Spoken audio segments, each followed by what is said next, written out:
എല്ലാവർക്കും ദൈവത്തിൻ്റെ കൃപയുണ്ടാകട്ടെ. France Kafka എന്ന ഒരു ചിന്തകനുണ്ട്. ആത്മീയതയെക്കുറിച്ച് സുന്ദരമായ ഒരു നിർവചനം നൽകിയത് അദ്ദേഹമാണ്.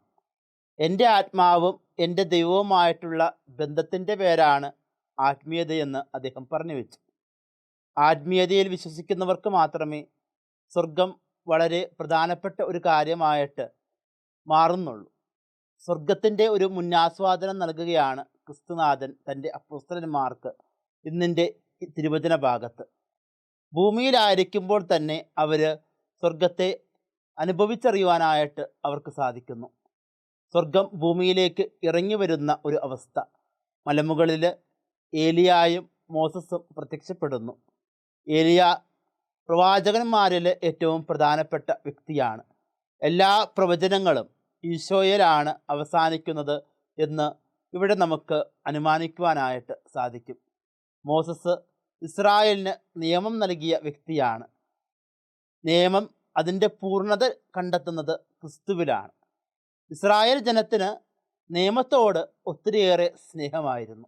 എന്നാൽ ഈശോനാഥൻ സ്നേഹത്തിൻ്റെ പുതിയ നിയമം പഠിപ്പിക്കുകയാണ്.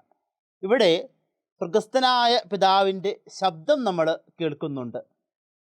ഈശോനാഥനെ ശ്രവിക്കുവാനായിട്ട്, അവിടെ നിന്ന് പറയുന്നത് ശ്രവിക്കുവാനായിട്ടാണ് ദൈവപിതാവ് പറഞ്ഞു വെക്കുന്നത്. ഈശോനാഥൻ എന്താണ് നമ്മളോട് പറഞ്ഞത്? മാനസാന്തരപ്പെടുക, വചനത്തിൽ വിശ്വസിക്കുക. അവിടെ നിന്ന് തൻ്റെ പീഡാസഹനത്തെക്കുറിച്ചും ഉദ്ധാനത്തെക്കുറിച്ചും ഒക്കെ പറഞ്ഞു വെക്കുമ്പോൾ ഈ ഒരു മാനസാന്തരത്തിൻ്റെ വലിയ സന്ദേശമാണ് നമുക്ക് ലഭിക്കുക. ഇസ്രായേൽ ജനത്തോടും ദൈവജനമായ നമ്മളോടും അവിടെ നിന്ന് പറഞ്ഞു വെക്കുന്നത് ഈ ഒരു മാനസാന്തരത്തിൽ വിശ്വസിച്ചുകൊണ്ട് മുൻപോട്ട് പോവുക എന്നത് തന്നെയാണ്. എങ്ങനെയാണ് നമ്മൾ മനസ്തപിക്കുന്നത്? മനസ്സിൻ്റെ തിരിവാണ് അത്. ചെയ്തു പോയ തെറ്റുകുറ്റങ്ങളിൽ നിന്ന് ഒരു തിരിച്ചുവരവാണ് അവിടെ നിന്ന് നമ്മിൽ നിന്ന് ആഗ്രഹിക്കുന്നത്. പാപം ചെയ്യുന്നതല്ല തെറ്റ്, പാപാവസ്ഥയിൽ തന്നെ നമ്മൾ ആയിരിക്കുന്നതാണ് തെറ്റ്. നമ്മൾ പാപ സാഹചര്യങ്ങളിൽ നിന്ന് തിരിച്ച് മനസ്സ് തിരിഞ്ഞ് മനസ്തപിച്ച് വരാനായിട്ട് തയ്യാറാകുമ്പോൾ ഈശോനാഥൻ നമ്മെ സ്വീകരിക്കുവാനായിട്ട് തയ്യാറാകുന്നുണ്ട്. ഈ ഒരു ബോധ്യമാണ് നമുക്ക് ആത്മീയത എന്ന വലിയ പാഠം നൽകുന്നത്. നമ്മുടെ ആത്മാവും നമ്മുടെ ദൈവവുമായിട്ടുള്ള ബന്ധം, ഈ ബന്ധം അനുസരിച്ചായിരിക്കും നമ്മുടെ ജീവിതം നമ്മൾ കരുപിടിപ്പിക്കുന്നത്.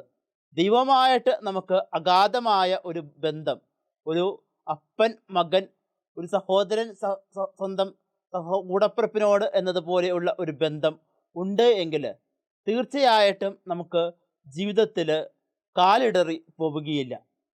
കാലിടറിപ്പോയാലും തിരിച്ചു വരാനുള്ള ആ ഒരു വിവേകം നമ്മൾ കാണിക്കും. ദൈവത്തിൻ്റെ കൺമുൻപിൽ നിന്നുകൊണ്ട് അവിടുത്തെ കണ്ണിലേക്ക് നോക്കണമെന്നുണ്ട് എങ്കിൽ തീർച്ചയായിട്ടും പരിശുദ്ധി നമുക്ക് ആവശ്യമാണ്.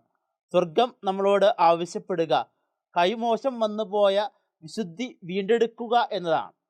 ഈ ഒരു നൊയമ്പ് കാലം അതിനുള്ള ഒരു കാലഘട്ടമായിട്ട് നമുക്ക് മാറ്റിയെടുക്കാം. നമ്മൾ മാനസാന്തരപ്പെടുമ്പോൾ നമ്മൾ തിരിച്ചുവരവിൻ്റെ അരൂപിയിലാണ് നടക്കുന്നത്. തെറ്റ് തിരുത്തുക എന്നത് നമ്മൾക്ക് ജീവിതം കൊണ്ട് ചെയ്യേണ്ട ഒരു പ്രവൃത്തിയാണ്. നമ്മൾ തിരിച്ചു വരുമ്പോൾ നമ്മുടെ സ്വർഗസ്ഥനായ പിതാവ്, സ്നേഹം ധൂർത്തടിച്ച പിതാവ്, നമ്മളെ വീണ്ടും വീണ്ടും സ്നേഹിക്കുന്ന നമ്മുടെ പിതാവ്, നമ്മളോട് കരുണ കാണിക്കുന്ന നമ്മുടെ പിതാവ്, നമ്മളെ ആശ്ലേഷിക്കുവാനായിട്ട് കാത്തിരിക്കുന്ന സ്നേഹമാണ്. ഈ കാത്തിരിക്കുന്ന സ്നേഹം അനുഭവിക്കുന്ന വ്യക്തികളാണ് നമ്മൾ ഓരോരുത്തരും. കാത്തിരിക്കുന്ന ദൈവത്തിൻ്റെ സ്നേഹത്തിൽ നമ്മൾ ആയിരിക്കുമ്പോൾ തീർച്ചയായിട്ടും ആ സ്നേഹം നമ്മെ കൂടുതൽ നന്മ ചെയ്യാനായിട്ട് പ്രേരിപ്പിക്കും. മാനസാന്തരം ഉള്ളിൽ നിന്ന് വരേണ്ട കാര്യമാണ്. എൻ്റെ പാപങ്ങൾ എന്നെ സങ്കടപ്പെടുത്തണം, എന്നെ അരോചകപ്പെടുത്തണം. ഈ ഒരു സങ്കടത്തിൽ നിന്നായിരിക്കണം എൻ്റെ മനസ്താപം എന്ന പ്രവൃത്തിയിലേക്ക് ഞാൻ നടന്ന് എത്തേണ്ടത്. അതിന് എന്താണ് മാർഗം? അതിന് ഒരൊറ്റ മാർഗമേ ഉള്ളൂ. ക്രിസ്തു പഠിപ്പിച്ചത് ജീവിതത്തിൽ പ്രാവർത്തികമാക്കുക. ക്രിസ്തു പഠിപ്പിച്ചത് മറ്റുള്ളവരോട് ക്ഷമിക്കുവാനും സ്നേഹിക്കുവാനും ഒക്കെയാണ്. ഉള്ളു തുറന്ന് സ്നേഹിക്കണമെന്നുണ്ട് എങ്കിൽ നമുക്ക് ഉള്ളിൻ്റെ ഉള്ളിൽ ഉറവ വറ്റാത്ത ആ ഒരു സ്നേഹത്തിൻ്റെയും വിശുദ്ധിയുടെയും അംശമുണ്ടാകണം. എന്നാൽ മാത്രമേ നമുക്ക് അത് സാധിക്കുകയുള്ളൂ. നൊയമ്പ് കാലം ഇതൊക്കെ വീണ്ടെടുക്കുവാനുള്ള ഒരു കാലമാണ്. നമ്മുടെ ഉള്ളിലെ ഉറവ് വറ്റിപ്പോയതിനെ ഒക്കെയും വീണ്ടും ഉറവ് കൂട്ടുവാനുള്ള ഒരു കാലഘട്ടമാണ് നൊയമ്പ് കാലം എന്നത്. കൈമോശം വന്നുപോയ വിശുദ്ധിയെ വീണ്ടെടുക്കുവാനുള്ള ഒരു കാലം. ചെയ്തു പോയ തെറ്റുകുറ്റങ്ങൾ ദൈവപിതാവിൻ്റെ മുൻപിൽ നിന്നുകൊണ്ട് കർത്താവെ, ഞാൻ പാപിയാണ്, എന്നിൽ കനിയണമേ എന്ന് ഏറ്റുപറയാനുള്ള കാലം.